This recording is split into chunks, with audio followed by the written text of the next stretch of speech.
Well, the deadline for the plaintiffs in both of the cases to receive the COVID-19 vaccine is tomorrow. And while both cases rely on different arguments, there are similar cases being made across the country. It would be very disheartening and sad to see, my soccer career of 18 years end like this. Morgan Otteson is one of 4 Western Michigan University soccer players fighting back against the school's COVID-19 vaccine requirement for athletes. The senior team captain says she filed for a religious exemption based on her Christian beliefs, but was denied. It's just, I trust God in his creation of the human body, and no matter what is surrounding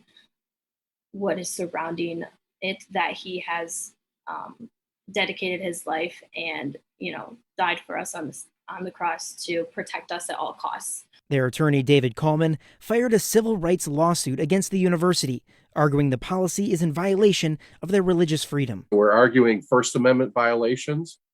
We're arguing 14th Amendment due process, the right to bodily integrity, the right to refuse medical treatment under the Constitution. The case was also just filed against Michigan State University on behalf of an employee. Her lawyer argues she should be exempt from the school's vaccine mandate because she already had COVID and tested for antibodies this month. One of the rules of medical ethics is that you don't perform unnecessary medical procedures.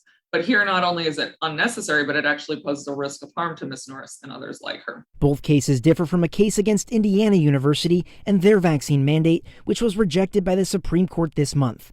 However, Mark Dodson, professor of law at Western Michigan's Cooley Law School, expects these cases to have similar outcomes. You have options. If you don't like their policy, then you have the right, just like you have the right to exercise your freedom of religion, you have the right to go to a different school.